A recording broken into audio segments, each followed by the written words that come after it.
The Philosophical Scripture Essays, second series, is brought to you by Not a Prophet.org, the place on the internet to find spiritual guidance powered by artificial intelligence. By virtue of this science, the poet is the namer, or language, maker, naming things sometimes after their appearance, sometimes after their essence, and giving to every one its own name and not another's, thereby rejoicing the intellect, which delights in detachment or boundary. The poets made all the words, and therefore language is the archives of history, and, if we must say it, a sort of tomb of the Muses. For, though the origin of most of our words is forgotten, each word was at first a stroke of genius, and obtained currency, because for the moment it symbolized the world to the first speaker and to the hearer. The etymologist finds the deadest word to have been once a brilliant picture. Language is fossil poetry. As the limestone of the continent consists of infinite masses of the shells of animalcules, so language is made up of images, or tropes, which now, in their secondary use, have long ceased to remind us of their poetic origin, but the poet names the thing because he sees it, or comes one step nearer to it than any other. This expression, or naming, is not art, but a second nature grown out of the first, as a leaf out of a tree. What we call nature is a certain self-regulated motion or change, and nature does all things by her own hands, and does not leave another to baptize her, but baptizes herself, and this through metamorphosis again. I remember that a certain poet described it to me thus: genius is the activity which repairs the decays of things, whether wholly or partly of a material and finite kind. Nature, through all her kingdoms, insures herself. Nobody cares for planting the poor fungus, so she shakes down from the gills of one agaric countless spores, any one of which, being preserved, transmits new billions of spores tomorrow or next day. The new agaric of this hour has a chance which the old one had not. This atom of seed is thrown into a new place, not subject to the accidents which destroyed its parent 2 rods off. She makes a man, and having brought him to ripe age, she will no longer run the risk of losing this wonder at a blow, but she detaches from him a new self, that the kind may be safe from accidents to which the individual is exposed. So when the soul of the poet has come to ripeness of thought, she detaches and sends away from it its poems or songs, a fearless, sleepless, deathless progeny, which is not exposed to the accidents of the weary kingdom of time, a fearless, vivacious offspring, clad with wings. Such was the virtue of the soul out of which they came, which carry them fast and far, and infix them irrecoverably into the hearts of men. These wings are the beauty of the poet's soul. The songs, thus flying immortal from their mortal parent, are pursued by clamorous flights of censures, which swarm in far greater numbers and threaten to devour them. But these last are not winged. At the end of a very short leap, they fall plump down and rot, having received from the souls out of which they came no beautiful wings. But the melodies of the poet ascend and leap, and pierce into the deeps of infinite time. So far the bard taught me, using his freer speech. But nature has a higher end in the production of new individuals than security, namely, ascension, or the passage of the soul into higher forms.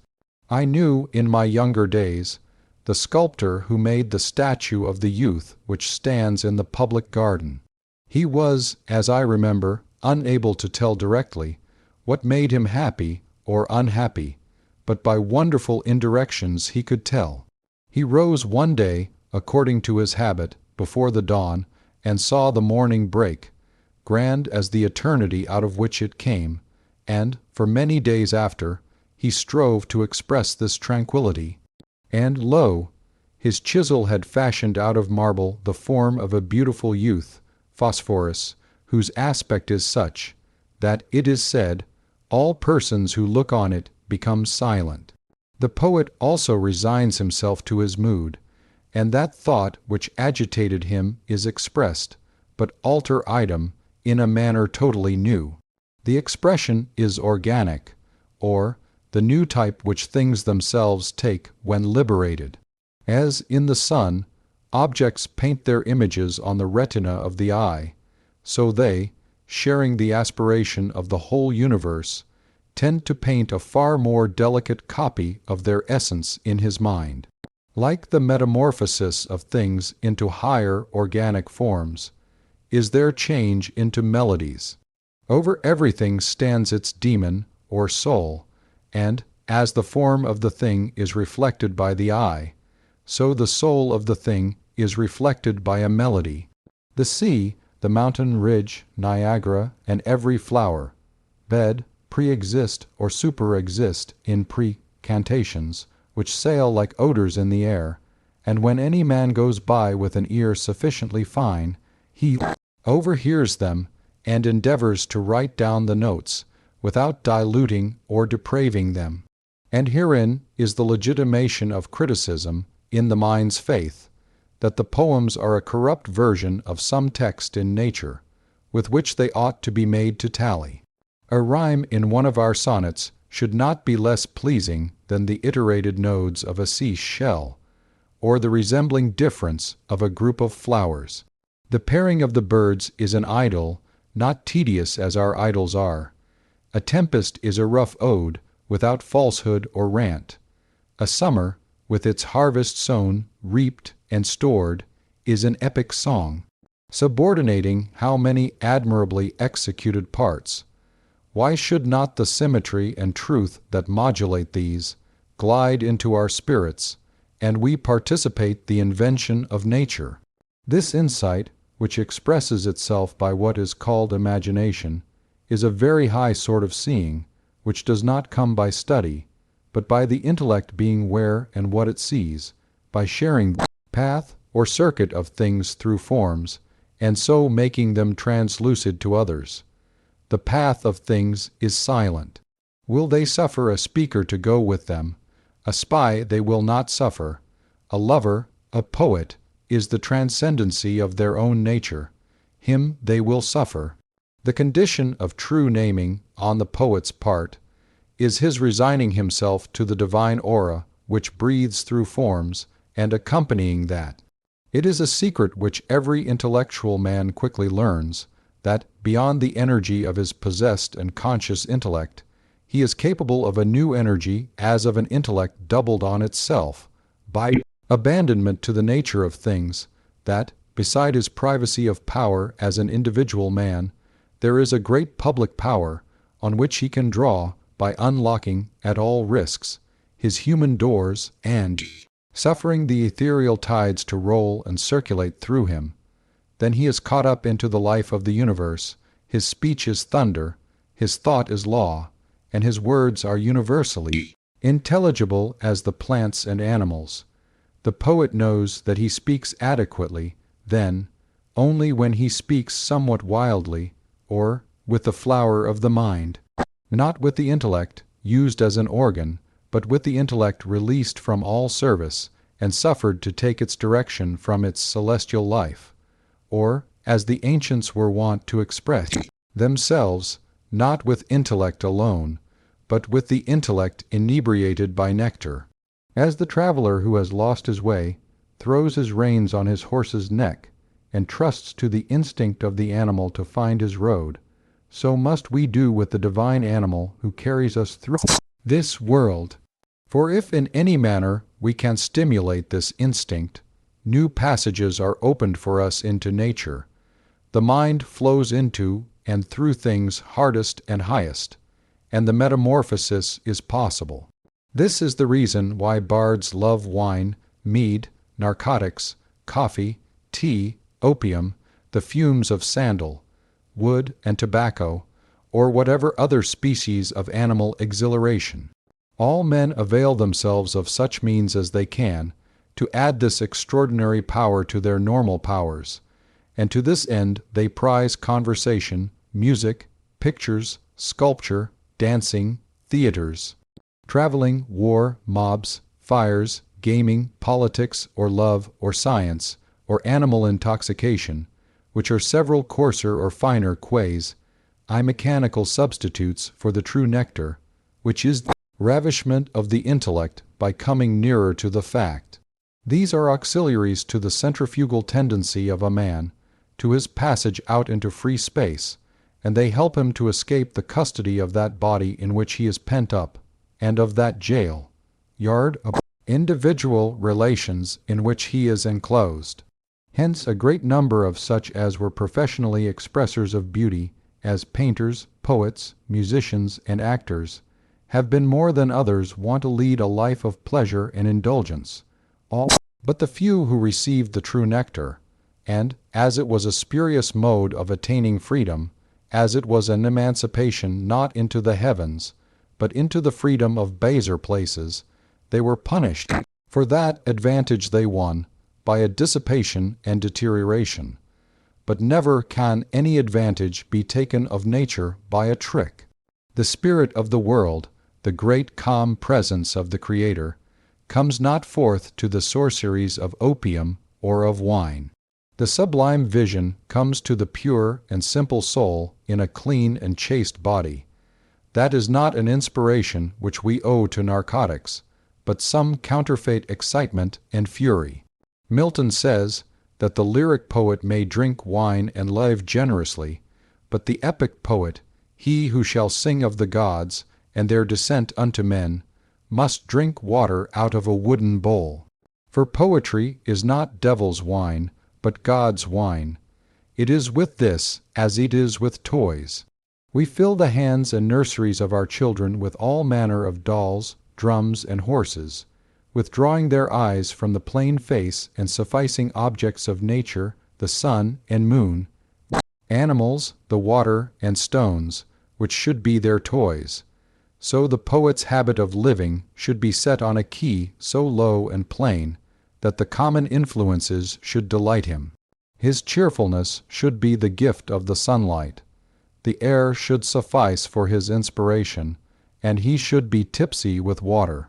That spirit which suffices quiet hearts, which seems to come forth to such from every dry knoll of sere grass, from every pine, stump, and half-embedded stone, on which the dull March sun shines, comes forth to the poor and hungry, and such as are of simple taste.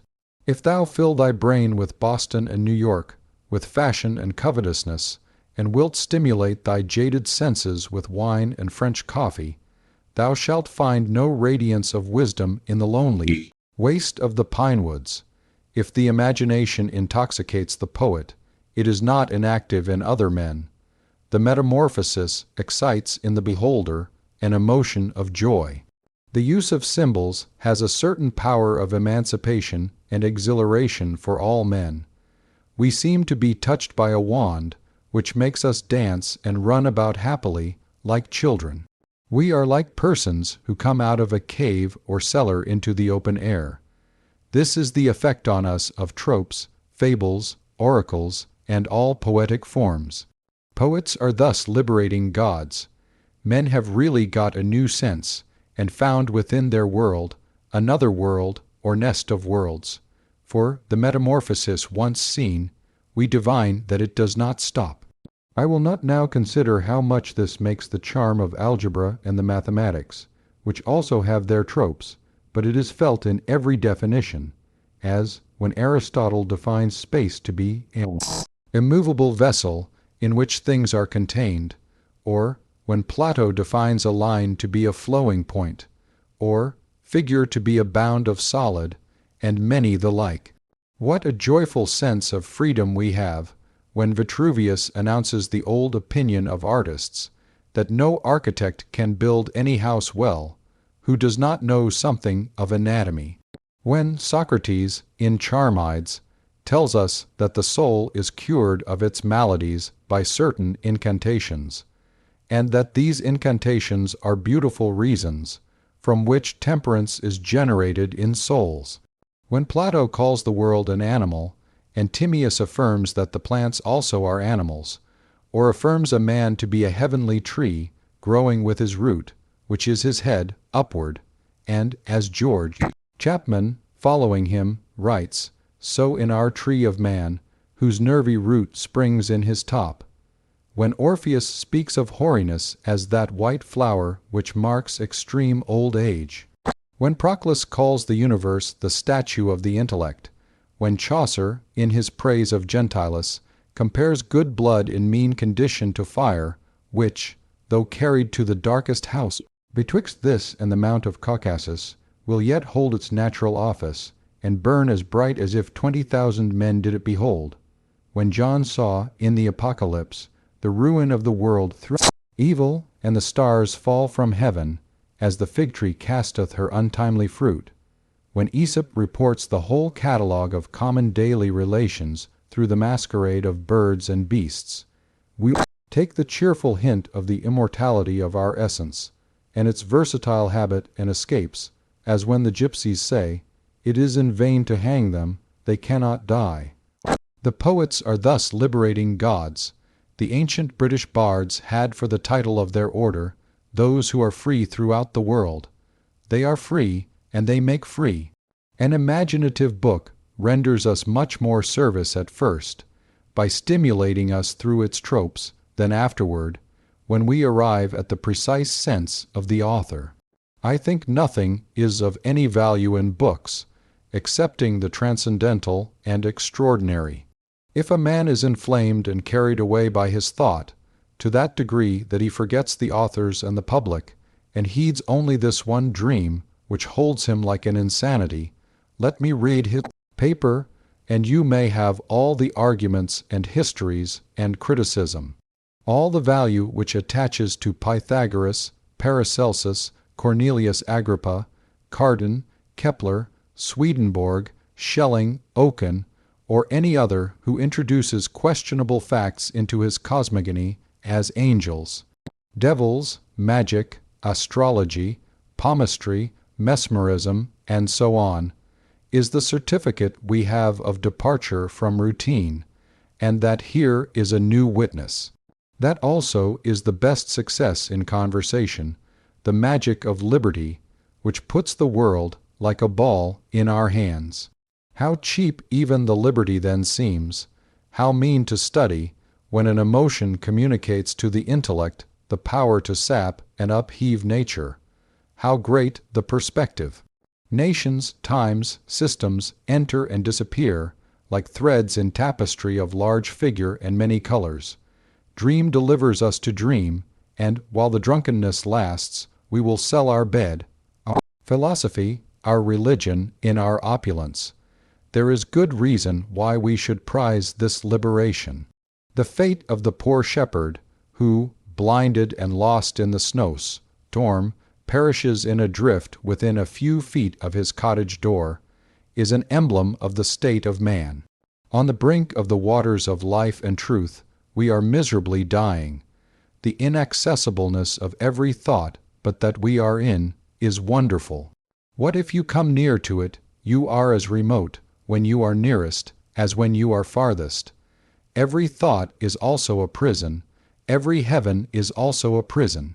Therefore we love the poet, the inventor, who in any form, whether in an ode, or in an action, or in looks and behavior, has yielded us a new thought. He unlocks our chains, and admits us to a new scene. This emancipation is dear to all men, and the power to impart it, as it must come from greater depth and scope of thought, is a measure of intellect. Therefore all books of the imagination endure, all which ascend to that truth, that the writer sees nature beneath him, and uses it as his exponent. Every verse or sentence, possessing this virtue, will take care of its own immortality. The religions of the world are the ejaculations of a few imaginative men. But the quality of the imagination is to flow, and not to freeze. The poet did not stop at the color or the form, but read their meaning. Neither may he rest in this meaning, but he makes the same objects exponents of his new thought. Here is the difference betwixt the poet and the mystic. that the last nails a symbol to one sense, which was a true sense for a moment, but soon becomes old and false. For all symbols are fluxional, all language is vehicular and transitive, and is good, as ferries and horses are, for conveyance, not as farms and houses are, for homestead. Mysticism consists in the mistake of an accidental and individual symbol for an universal one. The morning, redness happens to be the favorite meteor to the eyes of Jacob Behmen, and comes to stand to him for truth and faith, and he believes should stand for the same realities to every reader. But the first reader prefers as naturally the symbol of a mother and child, or a gardener and his bulb, or a jeweler polishing a gem. Either of these, or of a myriad more, are equally good to the person to whom they are significant. Only they must be held lightly, and be very willingly translated into the equivalent terms which others use. And the mystic must be steadily told, all that you say is just as true without the tedious use of that symbol as with it. Let us have a little algebra instead of this trite rhetoric, universal signs, instead of these village symbols, and we shall both be gainers. The history of hierarchies seems to show that all religious error consisted in making the symbol too stark and solid, and at last nothing but an excess of the organ of language. Swedenborg, of all men in the recent ages, stands eminently for the translator of nature into thought. I do not know the man in history to whom things stood so uniformly for words. Before him, the metamorphosis continually plays. Everything on which his eye rests obeys the impulses of moral nature. The figs become grapes whilst he eats them. When some of his angels affirmed a truth, the laurel twig which they held blossomed in their hands. The noise which, at a distance, appeared like gnashing and thumping, on coming nearer was found to be the voice of disputants. The men in one of his visions, seen in heavenly light, appeared like dragons and seemed in darkness, but to each other they appeared as men, and when the light from heaven shone into their cabin, they complained of the darkness, and were compelled to shut the window that they might see.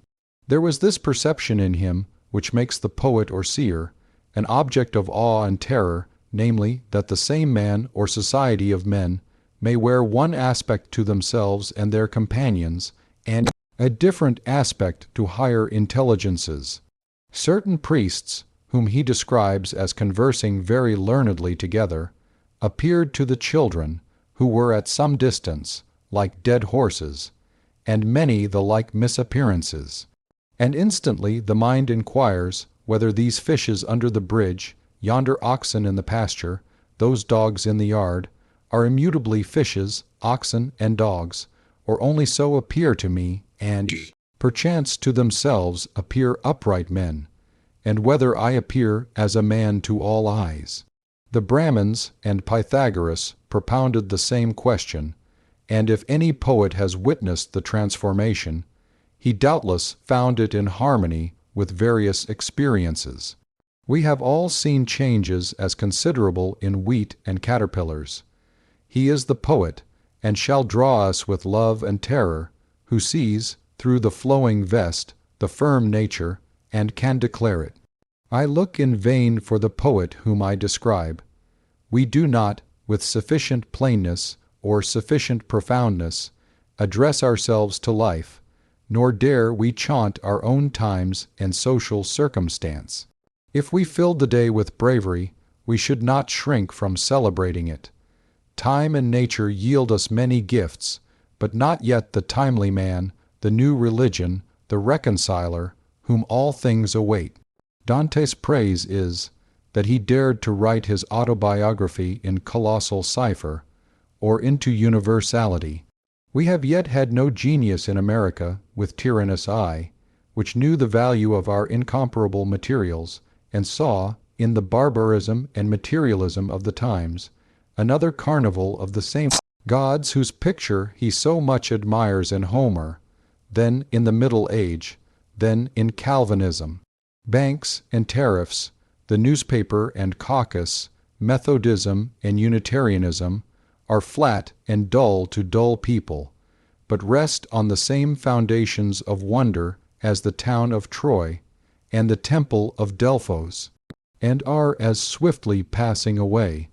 Our logrolling, our stumps and their politics, our fisheries, our Negroes and Indians, our boasts and our repudiations, the wrath of rogues, and the pusillanimity of honest men, the northern trade, the southern planting, the western clearing, Oregon and Texas, are yet unsung. Yet America is a poem in our eyes. Its ample geography dazzles the imagination, and it will not wait long for meters. If I have not found that excellent combination of gifts in my countrymen which I seek, neither could I aid myself to fix the idea of the poet by reading now and then in Chalmers's collection of 5 centuries of English poets. These are wits, more than poets, though there have been poets among them. But when we adhere to the ideal of the poet, we have our difficulties even with Milton and Homer. Milton is too literary, and Homer too literal and historical. But I am not wise enough for a national criticism, and must use the old largeness a little longer, to discharge my errand from the muse to the poet concerning his art. Art is the path of the Creator to his work. The paths, or methods, are ideal and eternal, though few men ever see them, not the artist himself for years, or for a lifetime, unless he come into the conditions. The painter, the sculptor, the composer, the epic rhapsodist, the orator, all partake one desire, namely, to express themselves symmetrically and abundantly, not dwarfishly and fragmentarily. They found or put themselves in certain conditions as the painter and sculptor before some impressive human figures, the orator into the assembly of the people, and the others in such scenes as each has found exciting to his intellect, and each presently feels the new desire. He hears a voice, he sees a beckoning. Then he is apprised with wonder what herds of demons hem him in. He can no more rest. He says, with the old painter, by God, it is in me, and must go forth of me. He pursues a beauty, half seen, which flies before him. The poet pours out verses in every solitude. Most of the things he says are conventional, no doubt, but by and by he says something which is original and beautiful. That charms him. He would say nothing else but such things. In our way of talking, we say, that is yours, this is mine, but the poet knows well that it is not his, that it is as strange and beautiful to him as to you. He would fain hear the like eloquence. At length, once having tasted this immortal ichor, he cannot have enough of it, and, as an admirable creative power exists in these intellections, it is of the last importance that these things get spoken.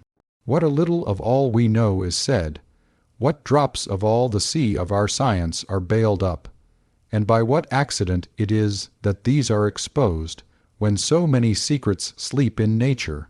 Hence the necessity of speech and song, hence these throbs and heart, beatings in the orator at the door of the assembly, to the end, namely, that thought may be ejaculated as logos, or word. Doubt not, O poet, but persist. Say, it is in me, and shall out. Stand there, balked and dumb, stuttering and stammering, hissed and hooted, stand and strive, until at last rage draw out of thee that dream, power which every night shows thee is thine own, a power transcending all limit and privacy, and by virtue of which a man is the conductor of the whole river of electricity. Nothing walks, or creeps, or grows, or exists, which must not in turn arise and walk before him as exponent of his meaning. Comes he to that power, his genius is no longer exhaustible. All the creatures, by pairs and by tribes, pour into his mind as into a Noah's ark, to come forth again to people a new world. This is like the stock of air for our respiration, or for the combustion of our fireplace, not a measure of gallons, but the entire atmosphere if wanted. And therefore the rich poets, as Homer, Chaucer, Shakespeare, and Raphael, have obviously no limits to their works, except the limits of their lifetime, and resemble a mirror carried through the street, ready to render an image of every created thing. O poet, a new nobility is conferred in groves and pastures, and not in castles, or by the sword, blade, any longer. The conditions are hard, but equal. Thou shalt leave the world, and know the muse only.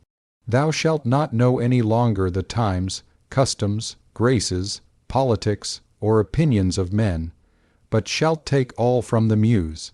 For the time of towns is told from the world by funereal chimes, but in nature the universal hours are counted by succeeding tribes of animals and plants, and by growth of joy on joy. God wills also that thou abdicate a manifold and duplex life, and that thou be content that others speak for thee. Others shall be thy gentlemen, and shall represent all courtesy and worldly life for thee. Others shall do the great and resounding actions also. Thou shalt lie close hid with nature, and canst not be afforded to the capital or the exchange. The world is full of renunciations and apprenticeships, and this is thine. Thou must pass for a fool and a churl for a long season. This is the screen and sheath in which Pan has protected his well-beloved flower, and thou shalt be known only to thine own, and they shall console thee with tenderest love.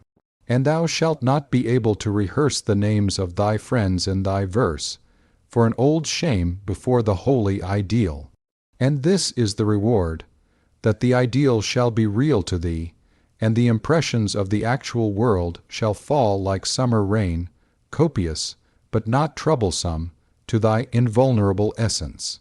Thou shalt have the whole land for thy park and manor, the sea for thy bath and navigation, without tax and without envy. The woods and the rivers thou shalt own, and thou shalt possess that where in others are only tenants and boarders, thou true land, Lord, sea lord, air, Lord, wherever snow falls, or water flows, or birds fly, wherever day and night meet in twilight, wherever the blue heaven is hung by clouds, or sown with stars, wherever are forms with transparent boundaries, wherever are outlets into celestial space, wherever is danger and awe and love, there is beauty, plenteous as rain, shed for thee, and though thou shouldest walk the world over, thou shalt not be able to find a condition inopportune or ignoble.